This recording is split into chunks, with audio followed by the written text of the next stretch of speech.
Hai guys, balik lagi di channel Chefnime. Kali ini kita akan bahas kelanjutan episode 16 kemarin.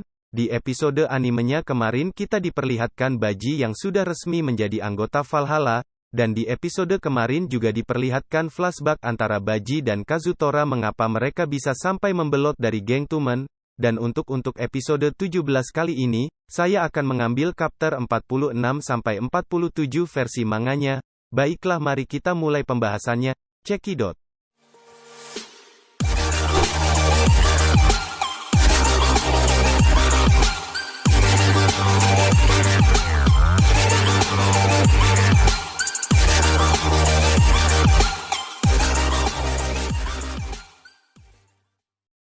Oke guys, di awal scene kita diperlihatkan para anggota polisi yang masih berada di lokasi kejadian yang menangkap Baji dan Kazutora, dan di scene selanjutnya kita kembali dicerita antara Takemichi yang kaget karena mengetahui yang membunuh kakaknya Miki adalah Baji dan Kazutora. Dia teringat perkataan Miki dulu kalau dipunya kakak tapi sudah meninggal, tapi dia tidak menyangka yang membunuh kakaknya Miki adalah dua orang yang berada di hadapannya saat ini. Dan dia sekarang menyadari bahwa untuk membawa Baji kembali ke Tumen adalah hal yang mustahil, karena Baji keluar dari Tumen bukan dari dorongan orang lain melainkan keinginannya sendiri.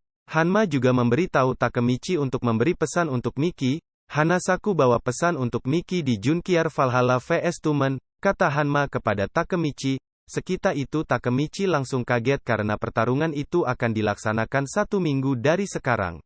Oke, kita berganti scene.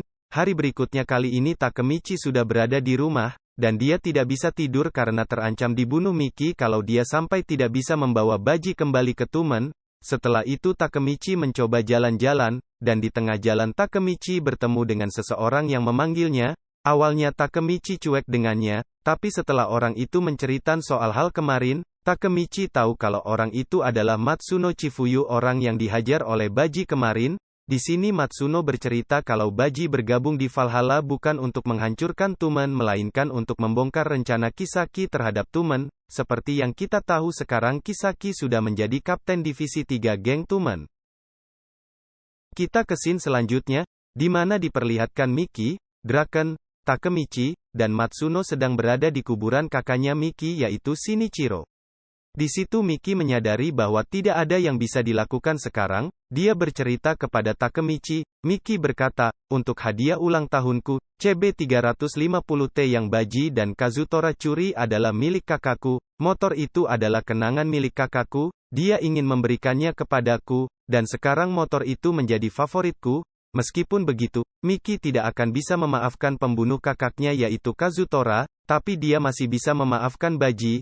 Setelah percakapan itu Miki bertanya kepada Takemichi, mengapa dia membawa Matsuno dan bukan Baji. Kemudian Matsuno menyelak pertanyaan Miki dan berkata, Baji-san bergabung dengan Valhalla untuk membongkar rencana Kisaki. Oleh karena itu Matsuno juga ingin menyelidiki Kisaki dari luar dan juga meminta bantuan kepada Takemichi. Meskipun Matsuno belum tahu apa rencana Baji sebenarnya, tapi dia yakin kepada Baji kalau dia akan melakukan yang terbaik untuk Tumen karena Matsuno lebih mengenal Baji dan tahu cara berpikirnya.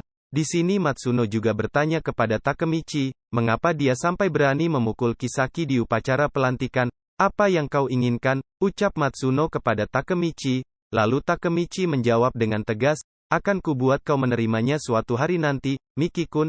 Aku ingin menjadi ketua Tumen, itulah yang kuinginkan, ucap Takemichi kepada Miki. Sontak perkataan Takemichi itu membuat semua orang kaget, termasuk Draken. Dia benar-benar idiot, ucap Draken. Walaupun ucapan Takemichi itu terdengar aneh dan melebihi akal sehat, Matsuno malah mendukung Takemichi dan meminta Takemichi berjabat tangan. Dia berjanji akan membantu Takemichi sampai ke puncak Tumen, dan akhirnya mereka berdua menjadi partner.